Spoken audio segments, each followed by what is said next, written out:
Bismillahirrahmanirrahim. Assalamualaikum warahmatullahi wabarakatuh.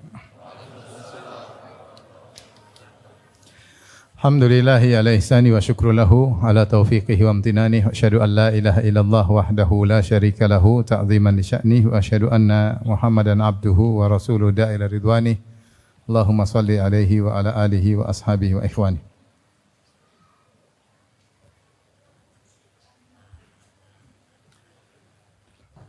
Hadirin dan hadirat yang dirahmati oleh Subhanahu wa taala, pada kesempatan kali ini kita akan bahas salah satu amal ibadah, yaitu tidak berputus asa kepada rahmat Allah, yang sekaligus mengingatkan kita akan salah satu dosa besar, yaitu berputus asa dari kasih sayang Allah Subhanahu wa taala. Sungguhnya di antara ciri ibadah orang-orang saleh adalah menggabungkan antara roja dan al-khauf, ya.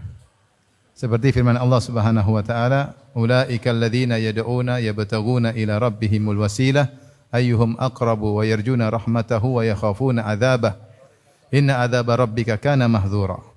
Kata Allah Subhanahu wa taala, mereka itu yang diibadahi oleh orang-orang musyrikin, yaitu orang-orang saleh. Jadi orang-orang musyrikin menyembah orang-orang saleh. Orang saleh yang diibadahi itu sendiri, mereka ternyata mencari kedekatan kepada Allah. Ulaikal ladzina yad'un, yaitu orang-orang yang disembah oleh orang musyrikin Arab, yabtaguna ila rabbihimul wasilah. Ternyata mereka mencari kedekatan kepada Allah. Mereka sendiri beribadah kepada Allah. Harusnya kalian nyembah Allah, jangan nyembah mereka. Ya, ini di antara dalil bahwasanya sesembahan orang musyrikin juga bukan sekedar batu saja atau pohon. Di antara mereka ada juga yang orang-orang saleh yang disembah. Seperti Nabi Isa, Lata, kemudian Uzair dan yang lainnya, ya. Ayyuhum aqrab, ternyata mereka juga mencari kedekatan kepada Allah. Mana di antara mereka yang dekat dengan Allah, yang lebih dekat kepada Allah.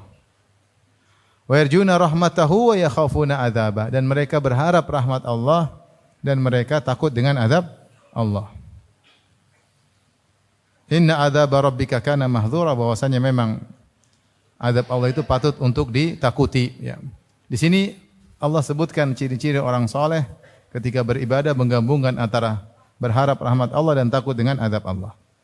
Demikian juga ketika Allah Subhanahu wa taala berfirman tentang para anbiya, kata Allah Subhanahu wa taala, ulaika yusari'una fil khairati wa yad'unana raghaba wa rahaba wa kanu lana khashi'in. Mereka itulah para nabi yang bersegera dalam beramal saleh, wa yad'unana, dan mereka beribadah kepada kami, atau diartikan berdoa kepada kami, raghaba wa rahaba. Raghaban maksudnya berharap, rahaban maksudnya takut. Jadi para anbiya, mereka ketika beribadah mereka berharap dan takut. Ini disebut dengan arkan a'malul qulub, yaitu rukun amal hati. Bahwasanya seorang kalau beribadah dia hendaknya menggabungkan antara berharap dengan takut. Demikian juga ketika Allah memuji orang-orang yang berilmu, kata Allah Subhanahu wa taala, amman huwa qanitun ana al-laili sajida wa qa'ima yahdharul akhirata wa yarju rahmata rabbih. Qul hal yastawi alladhina ya'lamuna wal ladzina la ya'lamun innama yatadhakkaru ulul albab. Kata Allah, apakah sama orang-orang yang kafir dengan orang yang di malam hari qunut, yaitu khusyuk beribadah, ana al-laili, di tengah malam, sajida wa qa'ima, sujud dan berdiri, itu sedang salat. Ya. Yang berharap rahmat Allah dan takut dengan azab Allah. Jadi Allah bercerita tentang orang-orang yang berilmu, kemudian di akhir ayat kata Allah, ya, qul hal yastawi alladzina ya'lamuna wal ladzina la ya'lamun, apakah sama orang berilmu dengan orang tidak berilmu? Yaitu Allah ingin jelaskan, orang berilmu itu mereka terapkan ilmunya di antaranya mereka salat malam. Dan kalau mereka salat malam, mereka menggabungkan antara raja dan khauf, berharap dan takut. Maka di antara kesempurnaan ibadah adalah seorang ketika beribadah dia menggabungkan antara al-khauf dan ar-raja, takut dan berharap. Ditambah lagi kalau dia disertai dengan al-mahabbah, yaitu cinta kepada Allah Subhanahu wa taala. Maka kata para ulama, ibarat tiga a'malul qulub ini ibarat seperti burung yang kepalanya adalah mahabbah, cinta kepada Allah, dan dua sayapnya adalah al-khauf dan ar-raja. siapa yang kemudian hilang dari tiga amal ini, hilang salah satunya, seperti dia hanya beribadah kepada Allah, hanya roja saja, tidak ada khauf sama sekali, maka dia akan terjatuh dalam dosa besar namanya al-amnu min makrillah, merasa aman dari makar Allah Subhanahu wa taala. Dan sebaliknya, siapa yang hanya takut kepada Allah dan tidak berharap kepada Allah Subhanahu wa taala, maka dia akan terjatuh dalam al-qunut atau al-ya'su min rahmatillah. Dia hanya takut, dia tidak berharap, sehingga dia terjerumus dalam dosa besar yang lain, yaitu putus asa dari rahmat Allah Subhanahu wa taala. Dalam hadis Nabi SAW bersabda, al-kabair, dosa-dosa besar, asyirku billah, syirik kepada Allah, wal iyasu min rauhillah, putus asa dari pertolongan Allah, wal qunutu min rahmatillah, sama, putus asa dari kasih sayang Allah Subhanahu wa taala. Ada yang bedakan antara al-iyas min rauhillah, rauhillah maksudnya putus asa dari pertolongan Allah dalam menghilangkan kesusahannya. Adapun al-qunut min rahmatillah itu putus asa dari harapan yang ingin dia dapatkan kebaikan-kebaikan. Jadi rauh biasanya maksudkan adalah kesulitan yang dia hadapi, dia ingin terhindar dari kesulitan tersebut. Seperti perkataan Nabi Yakub alaihissalam, la tai'asu min rauhillah, janganlah kalian putus asa dari pertolongan Allah dalam menghilangkan kesulitan kalian, ya. Maka ini termasuk dosa besar. Demikian juga dalam perkataan Ibnu Mas'ud radhiyallahu anhu, beliau berkata, akbarul kabair, dosa paling besar di antara dosa-dosa besar, al-isyraku billah, yaitu syirik kepada Allah, wal amnu min makrillah, merasa aman dari makar Allah, wal qunutu min rahmatillah, putus asa dari rahmat Allah, kasih sayang Allah, wal ya'su min rauhillah, putus asa dari pertolongan Allah Subhanahu wa taala. Di sini Ibnu Mas'ud radhiyallahu anhu menyebutkan di antara dosa besar adalah al-amnu min makrillah, merasa aman dari makar Allah. Yang satunya putus asa dari rahmat Allah Subhanahu wa taala. Apa yang dimaksud dengan al-amnu min makrillah, merasa aman dari makar Allah, itu dia tidak ada takutnya kepada Allah. Rojaknya berlebihan sehingga ketika dia maksiat, dia tidak merasa takut. Sewaktu-waktu Allah bisa turunkan azab kepadanya. Sehingga dia bermaksiat dengan nyaman dan tenteram. Tidak ada kekhawatiran sedikit pun. Orang beriman pasti ada rasa takut. Kalau dia bermaksiat, dia pasti rasa khawatir. Namun ketika seorang terlalu bermaksiat terus-menerus, sementara Allah tidak kasih teguran, sehingga dia mengalami istidraj, sehingga bermaksiat nyaman, akhirnya hatinya tidak ada takut sama sekali. Disitulah dia mengalami al-amnu min makrillah, dan itu dosa besar. Lawannya, ketika seorang takut dan tidak berharap sama sekali, atau tidak punya harapan, dia takutnya terlalu berlebihan sehingga dia terjatuh pada al-qunut min rahmatillah, putus asa dari rahmat Allah Subhanahu wa taala. Dan ini juga dosa besar. Seorang mukmin dalam kehidupannya sehari-hari menggabungkan antara berharap dan khauf. Tidak merasa aman dari hukuman Allah dan tidak putus asa dari rahmat Allah Subhanahu wa taala. Hadirin dan hadirat yang dirahmati Allah Subhanahu wa taala, pembahasan ini penting dalam kehidupan kita sehari-hari. Kenapa? Terutama terkait dengan putus asa dari rahmat Allah Subhanahu wa taala. Sebagian kita mengalami ujian hidup sehingga dia putus asa. Dia merasa tidak akan ditolong sama sekali. Dan ini biasanya muncul karena suudzon kepada Allah Subhanahu wa taala.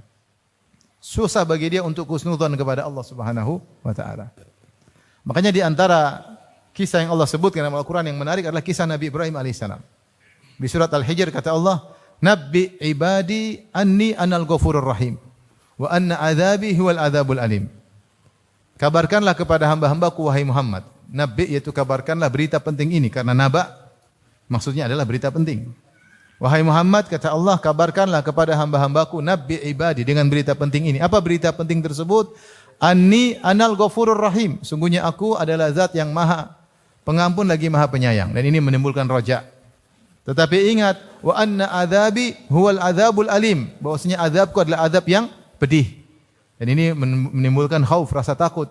Yaitu Allah suruh Nabi mengabarkan kepada hamba-hambanya agar menggabungkan antara roja dengan khauf. Anni anal ghafurur rahim, aku maha pengampun lagi maha penyayang. Namun ingat, wa anna adzabi huwal adzabul alim, dan azabku adalah azab yang pedih. Setelah itu Allah suruh Rasulullah mengabarkan tentang kisah Ibrahim alaihissalam. Kata Allah, wa nabbihum an dhaifi Ibrahim, dan kabarkanlah kepada mereka tentang kisah tamu-tamu Ibrahim. Bagaimana kisahnya? Kata Allah, idh dakhalu alaihi faqalu salama qala inna minkum wajilun qalu la taujal inna nubashshiruka bighulamin alim qala abasyartumuni ala ammassani al-kibaru fabima tubashshirun qalu basyarnaka bil haqq wa la takum minal qanitin qala wa may yaqnatu min rahmati rabbih illa dhallun. Kabarkanlah kepada mereka tentang kisah tamu-tamu Ibrahim. Tatkala tamu-tamu tersebut yang datang dalam bentuk malaikat datang bertamu kepada Ibrahim, idh dakhalu alaihi faqalu salama, kemudian mereka mengucapkan salam. Ibrahim pun takut. Qala inna minkum wajilun. Kenapa Ibrahim hadirkan makanan mereka tidak makan? Ini tamu-tamu kok tidak makan? Biasanya kalau tamu tidak mau dilayani, tidak mau dijamu, ini ada niat buruk. Inna minkum wajilun. Ibrahim takut, kami takut. Kata malaikat, qalu la taujal, jangan takut. Kami datang ke sini buat apa? Inna nubashshiruka bighulamin alim. Sungguhnya kami kabarkan kepada engkau tentang anak yang sangat berilmu, maksudnya Ishak. Ibrahim heran. Kenapa heran? Karena Ibrahim ketika itu umurnya sudah hampir 100 tahun. Dan istrinya Sarah dikatakan umurnya sudah 90 tahun. Dan istrinya ketika masih muda saja mandul, apalagi sudah tua. Makanya dalam ayat yang lain dia berkata ajuzun akim, saya sudah tua, lagi mandul. Muda saja kalau mandul enggak bisa punya anak, apalagi tua. Ya. Ya. Dalam ayat yang lain, ya wailata a'alidu wa ana ajuzu wa hadha ba'li syaikha. Inna hadha la syai'un ajib. Berkata Sarah, bagaimana saya bisa punya anak? Wa ana ajuz, saya sudah sangat tua, 90 tahun. Wa hadha ba'li syaikha, sementara suamiku juga sudah tua. Lelaki semakin tua semakin produktivitas air maninya semakin kurang. Jadi bagaimana bisa punya anak? Ibrahim juga bertanya. Bukan istrinya saja yang heran, dia juga bertanya. Kata dia, abasyartumuni ala ammasani al-kibar. Apa kalian beri kabar gembira kepadaku saya bakalan punya anak sementara saya sudah tua? Masani al-kibar, itu tua sudah mengenaiku, benar-benar aku sudah tua. Fabima tubasyirun, bagaimana caranya kabar gembira tersebut? Kata para malaikat, qalu basyarnaka bil haqq, kami beri kabar gembira kepada engkau dengan kebenaran, fala takum minal qanitin, maka janganlah kau termasuk orang-orang yang berputus asa. Apa jawaban Ibrahim alaihissalam? Qala wa may yaqnatu min rahmati rabbih illa dhallun. Tidak ada yang putus asa dari rahmat Allah kecuali orang-orang yang sesat. Ibrahim ingin bilang, saya sudah tua begini, saya tidak putus asa. Ibrahim alaihissalam, dia ketika menikah dengan Sarah, dia masih muda. Makanya dalam Al-Quran dikatakan, qalu sami'na fatan yadhkuruhum yuqalu Ibrahim. Masih muda. Kemudian dia menikah dengan Sarah ketika dia pergi dari Babilonia, meninggalkan Irak, menuju Palestina. Kemudian walhasil akhirnya dia sudah nikah bertahun-tahun tidak punya anak. Akhirnya Sarah mengizinkan dia untuk menikah dengan pembantunya itu Hajar. Dan akhirnya dia menikah dengan Hajar, akhirnya punya anak siapa? Ismail. Disebutkan Ibrahim ketika itu usianya 80-an tahun. 80 lebih. Kemudian akhirnya Sarah cemburu, akhirnya Ibrahim bawa Hajar dan putranya Ismail ke Mekah. Dengan hikmah dari Allah Subhanahu wa taala. Setelah itu 13 tahun kemudian atau lebih dari belasan tahun kemudian Sarah punya anak. Tetapi selama Ibrahim nikah dengan Sarah, ternyata Ibrahim tidak pernah putus asa. Dia tetap berharap suatu saat akan dikasih anak oleh Allah lewat Sarah. Karena Sarah ini wanita soleha yang menemani dia dalam keimanan. Bukankah ketika Ibrahim lewat Mesir dia berkata, wahai Sarah, kalau saya ditanya siapa engkau, saya akan berkata hadhi ukhti. Engkau adalah saudariku. Kenapa? Saya tidak mengetahui di atas bumi ini seorang mukmin kecuali saya dan engkau saja. Subhanallah. Teman bersafar, teman berdakwah. Maka dia ingin punya anak dari Sarah. Meskipun istrinya mandul, ketika masih muda udah mandul, sekarang sudah tua 90-an. Ibrahim juga sudah hampir 100 tahun. Tetap dia tidak putus asa. Makanya dia ketika bertanya, "Fabima tubasyirun?" Bagaimana caranya punya anak? Itu bagaimana? Kalian mengabarkan aku akan punya anak. Dia bukan mengingkari qudratullah, tetapi dia ingin tahu gimana, ya. Makanya para malaikat berkata, ya, basyarnaka bil haqq fala takum minal qanitin. Jangan kau putus asa wahai Ibrahim. Kata Ibrahim, saya enggak putus asa. Wa may yaqnatu min rahmati rabbi illa dhalun. Karena yang putus asa itu orang sesat. Jadi ternyata Ibrahim puluhan tahun tidak pernah putus asa. Tetap ada harapan darinya bahwasanya dia masih mungkin punya anak dari siapa? Sarah. Padahal istrinya sudah tua, mandul, dan dia masih husnudzon kepada Allah. Ini menakjubkan sifat Ibrahim alaihissalam.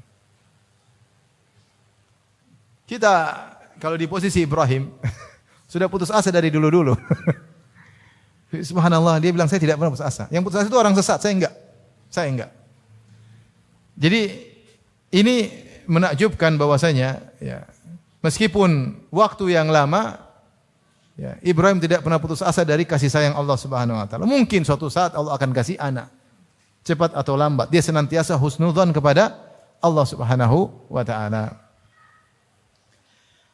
Dan itulah juga yang Allah sebutkan tentang kisah Nabi Yakub alaihissalam, yang ketika di puncak-puncak kesulitan dia hadapi, justru dia menasihati anak-anaknya agar tidak putus asa.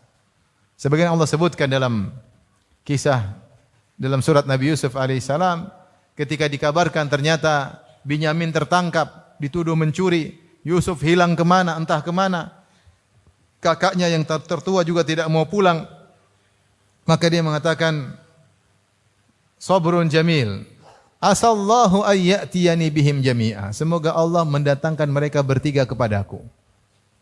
Justru dia mengucapkan demikian ketika di puncak kesulitan, yang sebelumnya tidak pernah terucap ucapan tersebut. Tetapi ketika kesulitan semakin memuncak setelah Yusuf hilang, dia cinta kepada saudara kandungnya Yusuf, yaitu Binyamin. Ternyata Binyamin juga hilang, dituduh mencuri. Ternyata kakak paling tua juga enggak mau pulang karena malu. Ternyata Binyamin tidak bisa dikembalikan kepada ayahnya, ya. Maka di puncak kesedihan tersebut sampai matanya buta, ya, dia berkata, asallahu ayyatiyani bihim jami'a. Semoga Allah mendatangkan mereka kepadaku seluruhnya. Bukan Yusuf saja, bukan Binyamin saja, bukan kakaknya saja, tiga-tiganya. Innahu huwal alimul hakim, karena Allah itu maha berilmu dan maha bijak. Itu dia tahu. Allah melakukan ini di atas ilmu. Dan Allah melakukan ini semua, mentakdirkan ini semua karena Allah maha bijak. Kata Allah, wa tawalla anhum. Wa qala ya asafa ala Yusuf wa biyaddat aynahu minal huzni fahuwa kadhim. Maka dia pun berpaling dari anak-anaknya yang lain. Ya. Kemudian dia ingat lagi Yusuf. Kemudian wabiyadhat ainah, kemudian matanya menjadi putih, yaitu buta, tidak bisa lagi melihat karena saking sedihnya. Kemudian anak-anaknya mencela dia. Qalu tallahi tadhkuru Yusuf hatta tadhkuru Yusuf hatta takuna haradan aw takuna minal halikin. Wahai ayah, engkau ingat Yusuf lagi sampai mau mati, sampai sakit parah. Qala innama ashku bathi wa huzni ila Allah. Aku hanya mengadukan kesedihanku hanya kepada Allah. Wa ana a'lamu minallahi ma la ta'lamun. Aku tahu apa yang kalian tidak ketahui. Kemudian dia berkata, ya bani yadhhabu, wahai putra-putraku, pergilah. Fatahassasu min Yusuf wa akhi wa la tayasu. Carilah kabar-kabar tentang Yusuf. Sudah berapa lama berpisah dengan Yusuf? Khilaf di kalangan para ahli tafsir. Ada yang mengatakan 15 tahun, ada yang mengatakan 40 tahun. Sudah terpisah, tapi dia tidak putus asa.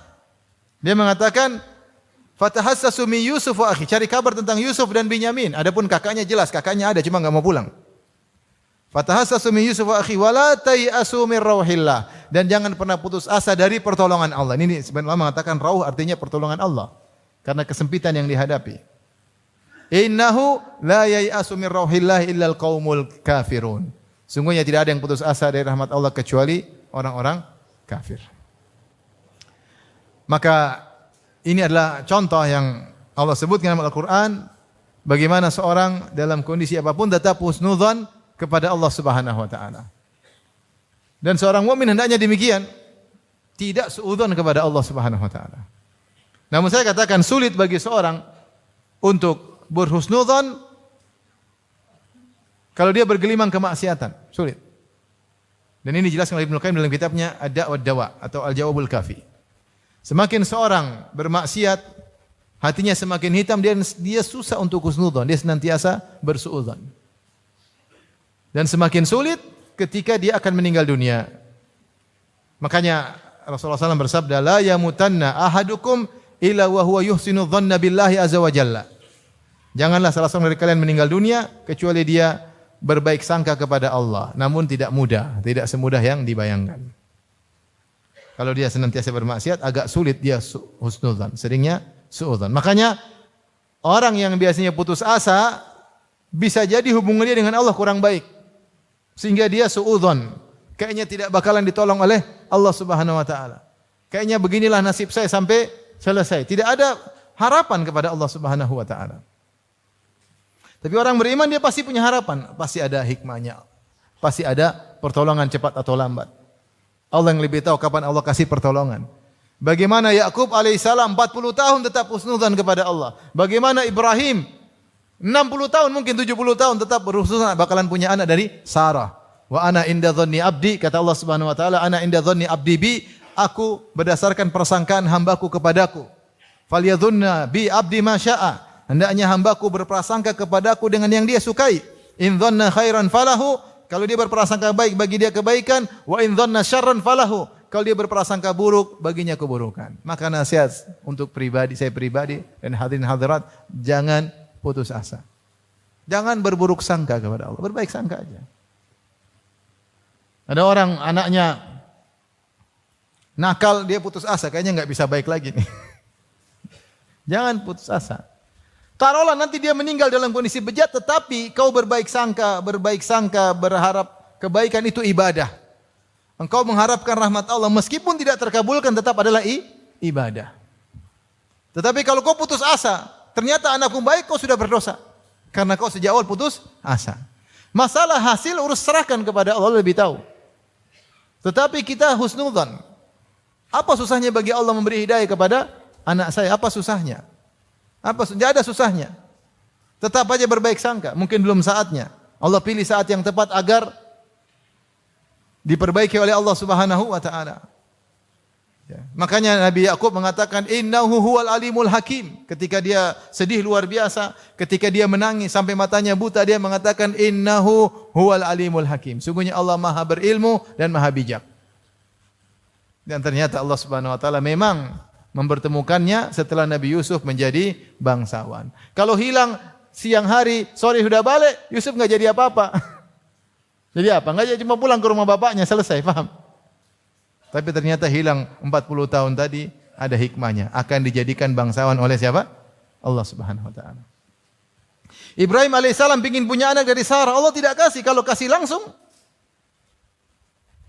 problem. Saya sering sampaikan hal ini. Coba kalau Ibrahim nikah dengan Sarah, langsung punya anak, Ibrahim tidak bakalan nikah dengan Hajar. Mana mau Sarah kasih Hajar sama Ibrahim kalau dia punya anak? Kenapa Sarah kasih Hajar kepada Ibrahim? Karena dia kasihan sama suaminya, pingin suaminya punya anak. Sehingga akhirnya punya anak dari Hajar, Ismail. Kemudian Sarah cemburu. Kemudian Hajar dan Ismail dibawa kemana? Ke Mekah. Akhirnya lahir Quraisy. Akhirnya lahir Nabi Muhammad SAW. Kalau sejak awal Sarah punya anak, tidak ada Zamzam Tower. Kenapa enggak akan ada Nabi Muhammad SAW? Jadi ada waktunya Allah kabulkan di saat yang tepat, yang lebih bermanfaat bagi sang hamba. Maksud saya, bagaimana Ibrahim alaihissalam husnudzon puluhan tahun. Ketika dikatakan oleh malaikat, "Fala takum minal qanitin," jangan kau putus asa. Kata Ibrahim, siapa yang putus asa? Wa may yaqnatu min rahmati rabbi ila dhalun. Tidak ada yang putus asa kecuali yang sesat. Saya bukan orang sesat. Saya tidak pernah putus asa. Saya tidak pernah putus asa dari kasih sayang Allah, dari rahmat Allah Subhanahu wa taala. Ya. Yakub ketika disusah-susahnya dalam kondisi genting-gentingnya justru menasihati anak-anaknya. Wala tayasu mir rauhillah. Kalian jangan putus asa dari pertolongan Allah. Innahu la yai'asu min rauhillah illal qaumul kafirun. Tidak ada yang putus asa dari rahmat Allah kecuali orang-orang kafir. Taib ikhwan dan akhwat yang rahmati Allah Subhanahu wa taala. Saya akan bacakan beberapa ayat yang terkait dengan keputusasaan yang Allah singgung dalam Al-Qur'an, ya. Di antaranya Allah berfirman dalam surat Fussilat ayat 49, "La yas'amul insanu min du'ail khair wa immassahu syarru fayausun qanut." Kata Allah, manusia itu tidak pernah bosan minta kebaikan kepada Allah, minta pingin harta, minta punya rumah yang bagus, punya anak soleh, pingin punya anak, minta kebaikan selalu minta kepada Allah. Tetapi wa immassahu syarr, ketika Allah berikan keburukan, ternyata dia enggak punya anak misalnya, ternyata dia miskin rupanya, fayausun qanut, maka dia pun segera putus asa. Ya, dan ini Allah cela sifat seperti ini. Biasanya Allah kasih kau kebaikan, oke-oke saja. Begitu Allah uji dengan suatu keburukan, kau putus asa. Ya. Apakah lupa dengan kebaikan Allah selama ini? Allah kasih, Allah kasih, Allah kasih. Ketika Allah tidak kasih, pasti ada hikmahnya. Mungkin Allah tunda. Mungkin Allah tidak kasih. Yang lebih tahu siapa? Allah. Maka jangan putus asa. Mungkin Allah tunda. Betapa banyak Allah kasih kenikmatan dengan ditunda. Banyak sekali.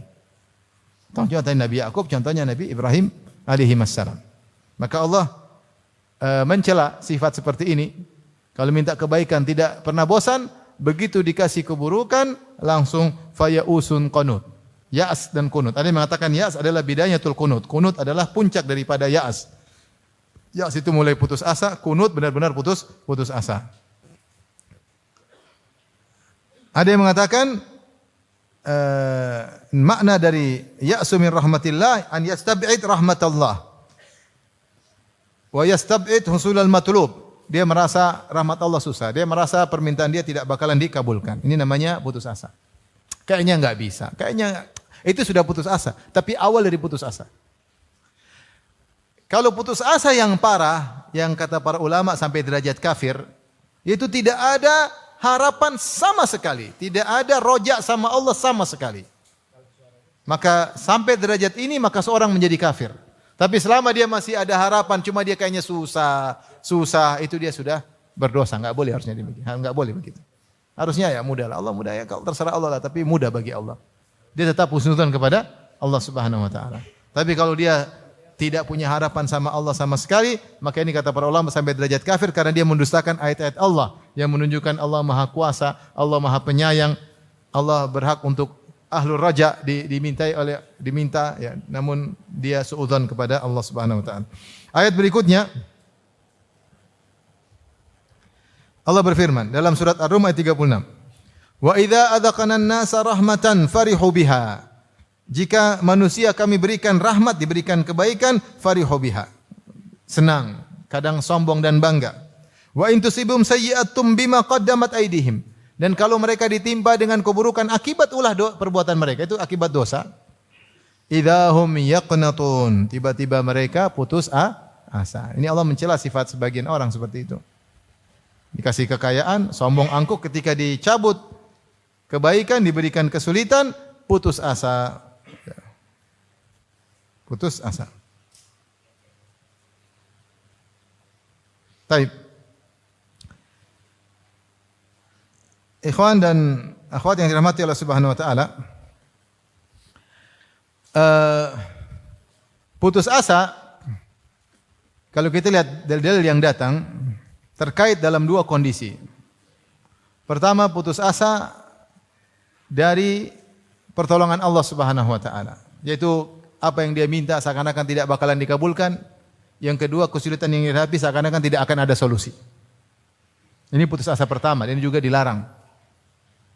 Putus asa kedua, saya ulangi, putus asa yang pertama adalah terkait dengan pertolongan Allah, yaitu putus asa dari permohonan dia seakan-akan permohonannya tidak bakalan dikabulkan, dia putus asa.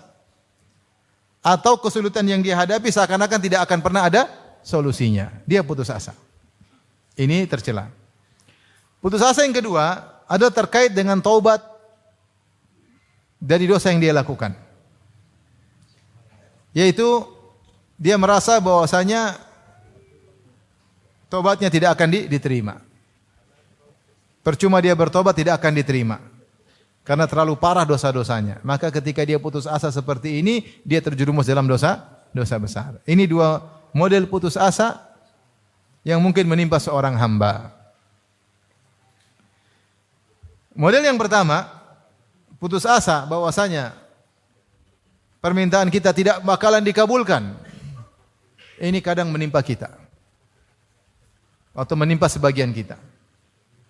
Maka nasihat saya pribadi, jangan pernah suudzon sama Allah.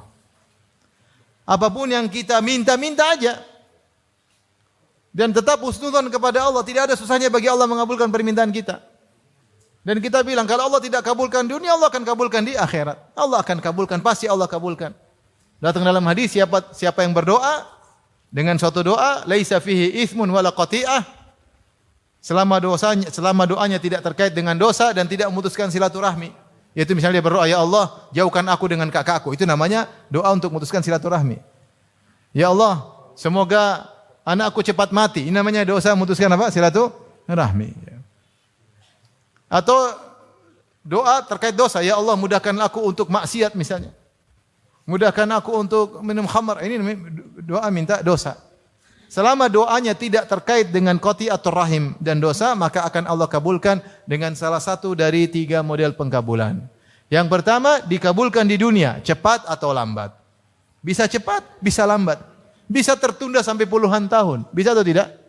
Bisa. Tadi Nabi Ibrahim puluhan tahun, Nabi Yakub puluhan tahun. Terserah Allah, Allah yang lebih tahu. Tapi akan dikabulkan.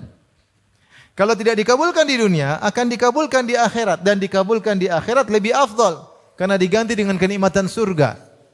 Dan kenikmatan surga tidak ada bandingnya dengan kenikmatan dunia. Tapi kalau kita disuruh pilih, kita pasti pilih dikabulkan di dunia. Iya enggak? Iya tidak? Kalau ada pilihan, dikabulkan di dunia atau di akhirat? Di dunia lah. Di akhirat urusan lain. Padahal di akhirat kalau dikabulkan di akhirat pasti lebih afdal. Yang ketiga, au yusrafa anhu minasu'i mithluhu, atau dipalingkan darinya keburukan yang semisal apa yang dia minta. Dijauhkan darinya keburukan-keburukan. Dalam sebagian riwayat disebut oleh Ibnu Rajab Al-Hambali, atau diampuni dosa-dosanya, maka tidak ada ruginya kita berdoa dan senantiasa husnudzon. Ketika Allah mentakdirkan kita untuk berdoa, berarti Allah sayang sama kita. Buktinya kita masih terpanggil untuk apa? Berdoa. Banyak orang sudah tidak berdoa, malas. Maka ini jangan putus asa. Siapa yang putus asa bahwasanya permohonannya tidak bakalan dikabulkan, enggak minta gini, Allah mana mau kasih saya. Ini sudah dosa. Meskipun nanti dikabulkan, perasaan dia seperti itu sudah dosa tersendiri. Atau kesulitan dia hadapi, enggak akan ada solusi. Ini juga suudzon. Ya, solusi mungkin datang cepat atau kita enggak tahu. Kita menghadapi ujian-ujian, ternyata sekian tahun baru keluar solusinya, kita enggak tahu. Dan Allah pilihkan solusi yang paling tepat di waktu yang paling apa? Tepat. Kita enggak tahu. Kita ini mana tahu kemaslahatan diri kita. Yang lebih tahu kemaslahatan diri kita adalah Allah, bukan kita. Banyak kesenangan yang kita sukai ternyata mudarat bagi kita enggak tahu. Berdoa, ya Allah kayakan aku, enggak dikasih kaya-kaya. Karena kalau kaya enggak mau ngaji lagi. Ya Allah lunasi hutangku, enggak pernah dilunasin sama Allah. Nanti 20 tahun lagi baru dilunasin. Kenapa? Kalau dilunasin enggak pernah sholat malam lagi. Allah yang lebih tahu. Ya, Allah yang lebih tahu. Enggak tahu fitnahnya harta, fitnahnya dunia, fitnahnya luar biasa, fitnah luar biasa. Taib. Oleh karena kita waspada, jangan sampai kita suudzon sama Allah. Kapan kita timbul suudzon, kita tepis. Apa susahnya? Allah buat saya berdoa, berarti Allah sayang sama saya. Allah buat saya berharap sama Allah, ibadah, berarti Allah menghendaki saya beribadah kepada Allah. Tidaklah Allah menggerakkan hatiku kecuali Allah ingin mengabulkan. Tapi kabulkannya kapan? Terserah Allah Subhanahu wa taala. Di dunia, di akhirat, terserah Allah Subhanahu wa taala. Tapi jangan pernah suudzon. Tinggal berdoa terus. Taib. Putus asa yang kedua, putus asa dari ampunan Allah Subhanahu wa taala. Dan tentunya ini adalah bentuk mengingkari nama Allah Al-Ghafur Ar-Rahim. Allah menamakan dirinya Al-Ghafurur Rahim, Maha Pengampun lagi Maha Penyayang. Dan dosa sebesar apapun jika seorang bertobat pasti diterima oleh Allah Subhanahu wa taala. Makanya Allah mengatakan, dan ini di salah satu ayat disebut arja ayatin fi kitabillah, ayat yang paling memberi harapan kepada seorang hamba, kepada pendosa. Kata Allah di surat Az-Zumar, "Qul ya ibadiyalladzina asrafu ala anfusihim la taqnatu mir rahmatillah, innallaha yaghfirudz dzunuba jami'an, innahu huwal ghafurur rahim. Kata Allah Subhanahu wa taala, katakanlah, qul ya ibadi, katakanlah siapa wahai Muhammad? Katakanlah kepada hamba-hambaku dalam surat Az-Zumar 53, qul ya ibadi. Katakanlah, siapa yang disuruh diperintahkan Nabi? Qul maksudnya ya Rasulullah sampaikanlah. Qul ya ibadiyalladzina asrafu. Ini nidaun ilahi. Wahai hamba-hambaku yang melampaui batas dalam maksiat. Di sini Allah masih menyandarkan para pendosa tersebut kepada dirinya. Allah masih menamakan mereka hamba-hambaku. Berarti masih ada kasih sayang Allah. Sebagian kita kalau sudah marah bilang sama anak, kau bukan anakku sana, kau anak ibumu. Kadang saya pun kalau marah saya bilang sama istri saya itu anakmu, anakmu, padahal anak bersama. Jadi marah kita tidak nisbahkan anak kita kepada kita, kita anakmu, anakmu, padahal anak hasil kerjasama bersama. Allah ini orang pelaku dosa, Allah masih mengatakan ibadi, hamba-hambaku. Qul ya ibadiyalladzina asrafu, yaitu hamba-hambaku yang asrafu, yaitu israf dalam maksiat, berlebih-lebihan dalam maksiat, bukan maksiat biasa, berlebih-lebihan, tenggelam dalam kemaksiatan, melampaui batas. Israf itu artinya apa? Melampaui batas. Yang Allah sedang berbicara bukan orang yang dosanya biasa-biasa saja, dosanya berlebih-lebihan, turah-turah dosanya. Ala anfusihim. Kata Allah, la taqnatu min rahmatillah, janganlah kalian putus asa dari rahmat Allah. Jangan pernah putus asa. Kenapa? Innallaha yaghfiru dzunuba jami'a. Allah menegaskan dengan inna yang artinya sungguhnya. Innallaha yaghfiru dzunuba. Allah mengampuni dosa-dosa seluruhnya. Az-dzunub sendiri adalah lafal jamak yang memberikan keumuman. Sungguhnya Allah menghapuskan seluruh dosa. Allah tambah lagi dengan takkid jami'an, seluruhnya. Yaitu Allah sungguh-sungguh benar-benar mengampuni seluruh dosa tanpa terkecuali. Yaghfiru dzunuba jami'an. Setelah itu Allah tutup lagi. Innahu huwal ghafurur rahim. Sungguhnya Allah itu Maha Pengampun dan konsekuensi Maha Pengampunnya dia akan menghapuskan dosa-dosa. Setelah itu digandingkan lagi dengan Ar-Rahim yang Maha Penyayang. Allah Maha Penyayang. Apalagi yang mau kita cari jika digandingkan Maha Pengampun dengan Maha Penyayang? Sangat mudah mengampuni, sangat mudah menyayangi. Maka jangan putus asa dari rahmat Allah Subhanahu wa taala. Allah kasih contoh dalam Al-Qur'an bagaimana Allah masih mau mengampuni gembong-gembong para pendosa.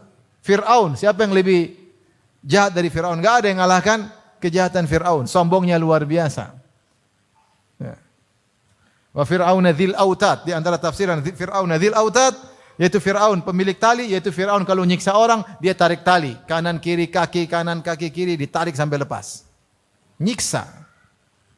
Fir'aun sudah penyiksa, memperbudak Bani Israel, ngaku sebagai Tuhan lagi. Aku sebagai Tuhan. Ternyata Allah masih kasih kesempatan dia untuk bertobat. Buktinya Allah kirim 2 nabi, bukan 1 nabi. Kata Allah kepada Musa dan Harun, "Idhaba ila fir'auna innahu tagha, faqula lahu qawlan layyinan la'allahu yatadhakkaru aw yakhsha." Pergilah engkau wahai Musa dan Harun kepada Firaun, sungguhnya dia telah melampaui batas. Faqula lahu, ucapkanlah kalian berdua kepadanya dengan perkataan yang lembut. Siapa tahu dia ingat, siapa tahu dia takut, siapa tahu dia sadar. Seandainya kalau Fir'aun bertobat, diterima enggak tobatnya? Diterima. Nah, buat apa kalau tidak diterima dikirim Musa dan Harun? Tapi Fir'aun tidak mau bertobat. Bahkan begitu lembutnya Musa sampai Musa memberi tawaran, "Hallaka ila an tazakka." Fir'aun tidak bilang, tobat kau Fir'aun, enggak. Musa tidak bilang, tobat Fir'aun, enggak. Musa bilang, halaka ila anta zakka. Maukah engkau mensucikan dirimu? Tawaran, bukan perintah. Fa'ahdiyaka ila rabbika fatakhsha. Kalau kau mau menyucikan dirimu, aku akan arahin kepada Rabbmu. Maka kau akan khusyuk, akan takut. Kata yang sangat lembut. Tetapi Fir'aun tidak bertobat. Seandainya dia bertobat, dia akan diampuni oleh Allah Subhanahu wa ta'ala. Allah kisahkan lagi para penyihir Firaun. Dosa apa yang lebih parah daripada syirik, sihir? Ini syirik luar biasa, sihir. Kerjaan mereka bertahun-tahun sebagai musyrik, penyihir. Cari nafkah dengan praktek sihir. Bahkan ingin berdual melawan utusan Allah. Diundang oleh Firaun. Inna lana la ajran in kunna nahnul ghalibin. Kami dapat duit wahai Firaun kalau kami menang lawan Musa. Iya. Wa innakum laminal muqarrabin. Bukan cuma dapat duit saja, dikasih jabatan. Fulus ada, jabatan oke. Mereka datang dengan semangat untuk berduel dengan utusan Allah. Dosanya kayak apa? Sudah penyihir, ingin ngalahin utusan Allah. Tetapi subhanallah, mereka bertobat di akhir hayat. Ada yang mengatakan gara-gara Musa nasihati mereka sebelum mereka berduel. La wa ilakum la taftaru 'ala Allahi kadziban fayushitakum bi'adzab faqad khaba man iftara. Sebelum duel Musa kasih nasihat. Celaka, ciloko. Jangan berdusta sama Allah, kalian akan kena azab. Sungguh merugi orang yang berdusta. Fatanaza'u bainahum amrahum wa asarrun najwa. Mereka jadi bingung, gelisah. Ngomong begitu, rupanya nasihat sedikit itu membuat masuk ke dalam hati mereka. Karena Musa ketika berbicara dari hati yang dalam, kalian celaka. Sehingga masuk dalam hati mereka. Akhirnya ketika duel, mereka lihat mukjizat Nabi Musa, akhirnya mereka pun masuk Islam. Faulqiyas saharatu sujada, mereka pun sujud. Ketika mereka sujud, akhirnya Fir'aun bunuh mereka, salib mereka, kemudian mereka masuk surga. Subhanallah, Islam cuma sebentar. Puluhan tahun dalam kesyirikan, beriman cuma sebentar, meninggal masuk surga. Allah Maha Pengampun lagi Maha Penyayang. Siapa lagi Allah sebutkan tentang orang-orang ashabul ukhdud? Allah berfirman, "Innal ladzina fatanul mu'minina wal mu'minati tsumma lam yatubu falahum adzabu jahannam wa lahum adzabul harib." Sungguhnya orang-orang yang membakar kaum mukmin, fatanu sini maksudnya membakar. Membakar kaum mukminin, membakar kaum mukminat. Mereka kumpulkan, ada yang mengatakan ribuan orang, tidak mau beriman kepada sang raja, maka dibakar hidup-hidup. Ini kejahatan kayak apa seperti ini? Kemudian mereka syuhud, qu'ud, ketika mereka bakar mereka saksikan, mereka nongkrong menikmati siksaan tersebut. Ini luar biasa. Jadi bukan sekedar bakar, mereka nonton, mereka nikmati pembakaran tersebut. Kira-kira kalau ada zaman sekarang ada seorang misalnya membakar ulama, kira-kira kita bilang apa? Wah, enggak bakalan diampuni. Ini bukan satu orang yang dia bakar, ribuan. Ternyata Allah masih kasih kesempatan untuk bertobat. Kata Allah Subhanahu wa taala, "Tsumma lam yatubu." Sungguhnya orang-orang yang telah membakar kaum minat kemudian tidak bertobat, maka bagi mereka adab yang pedih dan adab yang membakar. Maksudnya kalau mereka bertobat berarti mereka tidak diazab. Qatalu awliya Allah, mereka telah membunuh wali-wali Allah, kemudian Allah masih memberi kesempatan mereka untuk bertobat. Jadi Allah kasih gambaran tentang orang yang paling bejat seperti Fir'aun, orang yang paling dahsyat siksaannya seperti raja-raja tersebut, ternyata masih dikasih kesempatan untuk bertobat, menunjukkan bahwasanya Allah Maha Pengampun lagi Maha Penyayang. Rasulullah juga kasih contoh tentang pembunuh 100 nyawa. Setelah dia membunuh 99 nyawa, dia mencari a'lamu ahlil ard, mana orang paling berilmu di atas muka bumi. Qadarullah dia mendapati orang yang rajin ibadah, bukan berilmu. Dapat orang rajin ibadah, dia tanya, "Wahai ahli ibadah, saya sudah bunuh 99 orang. Apakah Allah masih bisa menerima tobatku?" Ahli ibadah enggak punya ilmu, dia berfatwa pakai perasaan. Kayak kamu ini gimana mau diampuni? Enggak bisa diampuni. Maka dia berfatwa pakai perasaan, bukan pakai ilmu. Maka dipenggalah jadi 100. Setelah dia bunuh 100 orang, dia cari orang ahli ilmu. Dapatlah orang ahli ilmu tersebut, maka dia tanya, "Saya masih bisa bertobat?" Maka ahli ilmu berjawab, "Siapa yang bisa menghalangi engkau dari taubat?" Allah Subhanahu wa taala. "Pergilah ke negeri yang lain. Tinggalkan negerimu. Fa innaha ardusu, itu negeri yang buruk. Pergilah ke negeri yang baik, beribadahlah kepada orang-orang soleh di sana." Maka dia pun berjalan menuju negeri yang baik. Dia belum beribadah. Di tengah jalan dia meninggal, tapi dia sudah bertobat, akhirnya dia masuk surga. Saya rasa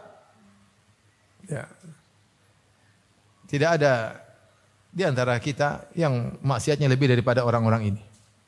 Kalau orang ini saja bisa diterima tobatnya, bagaimana dengan yang selainnya? Maka jangan pernah putus asa dari bertobat kepada Allah. Setan ingin kita putus asa. Maka di antara riwayat yang menarik, riwayat dari Hajjaj bin Yusuf Ats-Tsaqafi.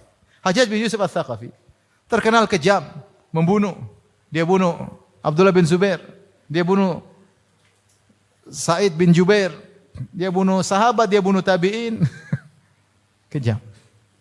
Disebutkan ketika dia mau meninggal, dia berdoa, Allahumma ghfirli fa innan nasa yaz'umuna annaka la taf'al. Dia mengatakan, ya Allah, ampunilah aku. Orang-orang bilang kau tidak akan ampuni aku, ya Allah. Ya, udah jahat kayak begitu, dia masih husnuzan kepada Allah. Dia bilang, ya Allah, Allahumma ghfirli, ya Allah, ampunilah aku. Sungguhnya mereka mengatakan kau tidak akan mengampuni aku. Ampuni aku, ya Allah. Itu ketika dia akan meninggal dunia. Apa kata Abu Nawas dalam syairnya? Ya Rabbi in azumat dhunubi kathratan walaqad alimtu bi anna afwaka azamu. In kana la yarjuka illa muhsinun fabiman yaludhu wa yastajirul mujrimu. Adu'uka Rabbi kama amartani wa in radatta yadi faman dha yarhamu. Mali ilaika wasilatun illa raja wa jamilu afika thumma anni muslimu. Kata Abu Nawas, disebutkan dia punya syair, dia mengatakan, ya Allah, meskipun dosa-dosaku sangat banyak, tetapi saya tahu ampunanmu lebih banyak daripada dosa-dosaku. Kalau yang hanya bisa berharap kepada engkau orang-orang baik, terus para pendosa mau berharap kepada siapa? Saya berdoa kepada engkau sebagaimana kau perintahkan kepada aku. Saya angkat tanganku. Kalau kau tolak tanganku, terus siapa yang mau merahmati saya? Saya tidak punya andalan untuk minta ampunanmu kecuali harapan illa raja wa jamilu afwika, dan indahnya ampunanmu, kemudian aku pasrah dengan keputusanmu. Oleh karenanya seorang jangan putus asa. Betapapun besar yang dosa yang dia lakukan, jangan dia putus asa. Bahwasanya Allah Maha mengampuni dosa. Meskipun dia berulang-ulang melakukan dosa, jangan pernah putus asa. Makanya di antara perbedaan sifat nama Allah Al-Ghafur dengan Al-Ghaffar. Ada yang mengatakan Al-Ghafur terkait dengan ulang-ulang. Seorang melakukan dosa ulang-ulang, Allah Al-Ghafur, yaitu Allah mengampuni dosa-dosa meskipun diulang sejuta kali. Al-Ghaffar, yaitu Allah mengampuni dosa sebesar apapun dosa tersebut. Jadi Ghafur terkait dengan kuantitas dosa. Al-Ghaffar terkait dengan kualitas dosa. Maksudnya dosa kuantitasnya sebanyak apapun Allah akan ampuni. Al-Ghaffar dosa kualitasnya sebesar apapun akan Allah ampuni. Yang penting kamu bertobat. Jangan pernah putus asa. Ibnu Taimiyah menjelaskan dari mana seorang bisa putus asa dari bertobat. Kenapa dia tidak putus asa? Kenapa dia putus asa sehingga tidak mau bertobat? Dua kemungkinan.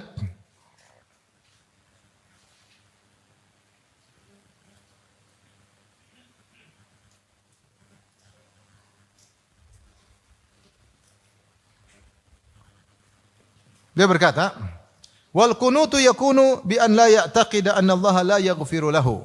Imma li kaunihi idza taba la yaqbalu Allah taubatahu wa yaghfir dhunubahu, wa imma bi ay yaqul nafsuhu la tutawi'uhu ala taubah. Bal huwa maghlubun ma'aha wasyaitanu qad istahwadha alaihi fa huwa yai'asu min taubati nafsihi. Yang pertama, dosanya terlalu besar sehingga dia bilang, saya bertobat pun Allah tidak akan ampun. Terlalu besar dosa saya, terlalu besar. Saya bajingan, saya penjahat, semua kejahatan sudah saya lakukan. Gimana Allah ampuni saya? Maka ini salah satu bentuk putus asa karena dia merasa dosanya terlalu besar. Yang kedua, dia tidak mau bertobat karena dia bilang bertobat, aduh, jiwa dia tidak tertarik untuk bertobat. Saya enggak bisa bertobat. Terus saya terbawa dengan hawa nafsu. Saya tobat gimana? Saya maksiat terus. Sehingga dia sulit untuk bertobat. Ibnu Taimiyah mengatakan, wa hadza ya'tari katsiran minan nas. Ini banyak menimpa banyak orang. Wal qunut yahsulu bihadza taratan bihadzatan. Terkadang orang putus asa gara-gara pertama, kadang-kadang kedua. Fal awal karrahib. Adapun yang pertama seperti rahib. Tadi ahli ibadah yang berfatwa kepada pembunuh 99 nyawa. Dia melihat dosanya terlalu besar.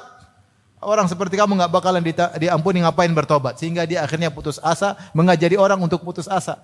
Karena memandang dosa terlalu apa? Besar. Sebagian orang tidak mau bertobat, kenapa? Dosa terlalu besar. Percuma. Allah tidak akan ampuni. Ya.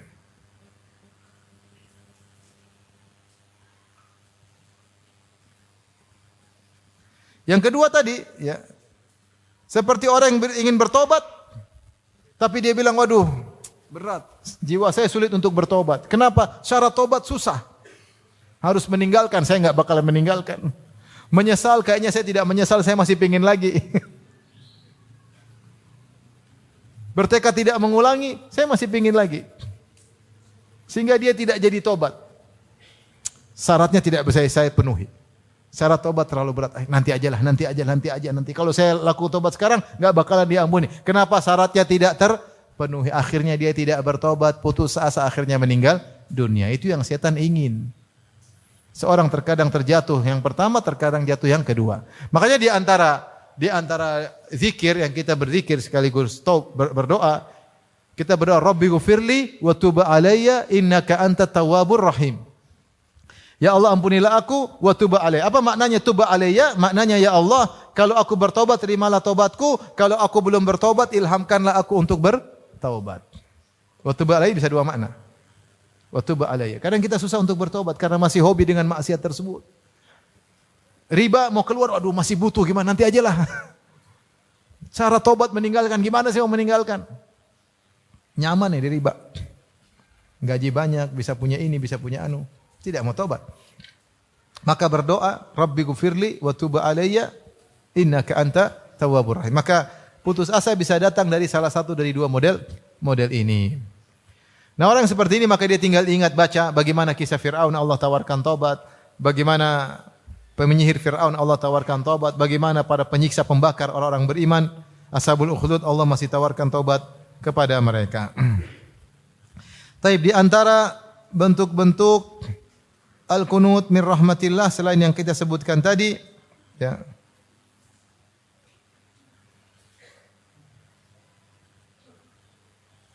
Seperti tadi, sebagian orang tua putus asa, ya, bahwasanya anaknya dan putrinya akan soleh. Dia lihat anaknya nakal, putrinya nakal, dia nggak ada solusi, nggak bakalan baik. Ini putus asa. Seorang misalnya terkena disihir, dia sudah berobat nggak sembuh, dia nggak bakalan sembuh. Ini putus asa. Saya bisa dengar ada seorang disihir sampai 20 tahun baru akhirnya apa? Akhirnya sembuh setelah 20 tahun. Dia bersabar. Allah mungkin kasih pahala. Ketika dia disihir, dia menderita sakit, pahala banyak sekali. Dosa-dosa berguguran, derajatnya naik. Allah lebih tahu. Tapi dia tidak putus asa. Setelah 20 tahun baru akhirnya apa? Sembuh. Dan saya katakan, taruhlah tidak sembuh, taruhlah meninggal karena sakit, maka selama kita husnudzon kita dapat pahala. Dan keputusan Allah pasti yang terbaik. Siapa yang husnudzon kepada Allah, beramal saleh, pasti kesudahannya itu yang terbaik bagi dia. Lebih baik dia meninggal dalam kondisi demikian daripada dia sembuh. Allah yang lebih tahu. Serahkan kepada Allah Subhanahu wa taala.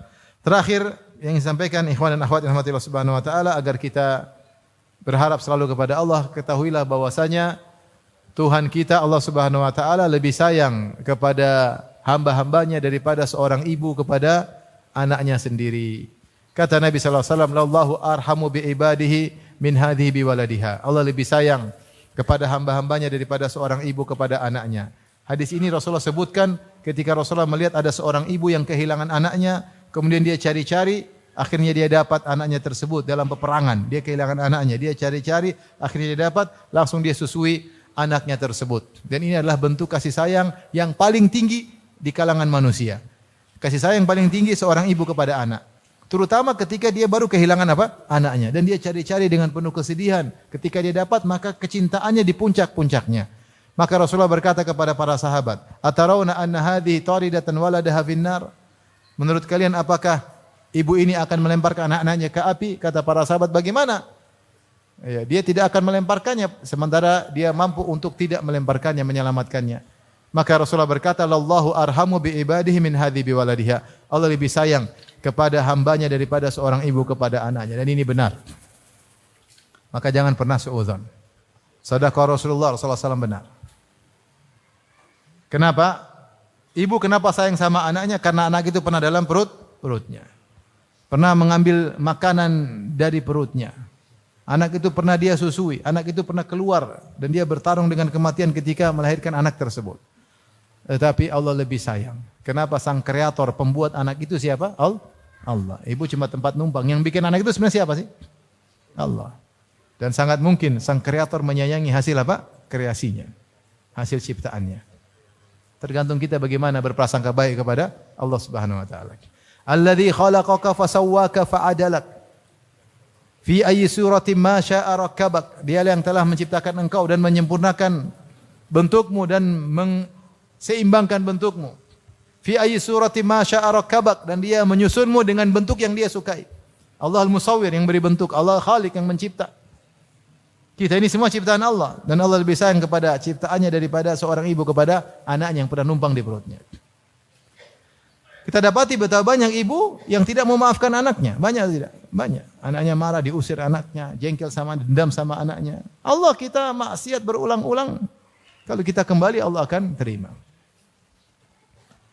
Kemudian juga Nabi kabarkan bagaimana jangan putus asa. Allah sangat gembira dengan bertobatnya seorang hamba. Kata Nabi sallallahu alaihi wasallam, "Lallahu asyaddu farahan bi taubati 'abdihi hina yatubu ilaihi min ahadikum kana bi ardi falatin ma'a rahilatihi fanfalatat minhu." Allah lebih gembira ada orang yang bertobat kepada Allah daripada seorang yang sedang membawa ontanya di tengah padang pasir, ada bekalnya, makan dan minumnya, kemudian onta tersebut ucul, kabur bersama makanannya. Sehingga dia putus asa, kemudian dia berbaring di bawah sebuah pohon di tengah padang pasir menunggu kematian yang datang secara bertahap. Kehausan, kekeringan, mulai pandangan kabur, mulai enggak jelas semua, siap mati. Tiba-tiba ontanya datang lagi. Wa bainama huwa kadzalika idh huwa biha qa'imah, tiba-tiba ontanya muncul dan masih ada makanannya. Maka dia segera memegang tali kekang onta, dia berkata, "Allahumma anta abdi wa ana rabbuk." Ya Allah, sungguh benar engkau adalah hambaku, aku Tuhanmu. Kata Nabi, "Akhta'a min syiddatil farah." Saking gembira sehingga dia salah ngomong. Ini orang yang saking gembiranya masih kalah gembiranya Allah kalau ada hambanya bertobat. Berarti Allah sangat sayang kepada kita. Kita, kalau saya punya anak nakal, saya mungkin ngomel, saya mungkin cubit, saya mungkin gampar, tapi kalau dia balik saya senang enggak? Senang. Walillahil mathalul a'la. Perumpamaan bagi Allah lebih tinggi. Karena Allah lebih sayang kepada hambanya, maka kalau hambanya balik, Allah lebih gembira.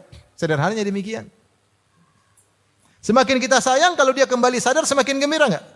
Gembira. Dan karena Allah lebih sayang kepada hambanya, lebih daripada seorang ibu kepada anaknya, maka kalau ada orang bertobat, Allah sangat gembira. Oleh karena jangan putus asa. Kalau kita kembali kepada Allah, Allah senang. Ya. Jadi, semuanya mudah bagi Allah, jangan pernah putus asa kepada Allah Subhanahu. Semuanya kalau Allah tinggal kehendak, tinggal kun fayakun, ya. Tapi mungkin ini saja yang bisa saya sampaikan para hadirin hadirat rahmati Allah Subhanahu wa taala. Jangan lupa melatih diri untuk senantiasa husnudzon kepada Allah. Karena awal dari putus asa karena suudzon kepada Allah. Dan di antara sebab suudzon karena kurang dekat dengan Allah. Di antara sebab kurang dekat dengan Allah karena kita banyak maksiat atau kita kurang mendekat, kurang baca Quran, kurang ngaji, kurang belajar, atau kita bermaksiat. Sehingga kita mulai suudzon sama Allah Subhanahu wa taala. Kalau hubungan kita baik dengan Allah, mudah untuk kita berhusnudzon, mudah sekali. Tapi kalau hubungan kita buruk dengan Allah, agak sulit kita berhusnudzon. Tapi tetap berusaha husnudzon. Ya. Dan tentunya namanya roja, berharap, bukan hanya berharap saja tapi harus disertai dengan amal saleh.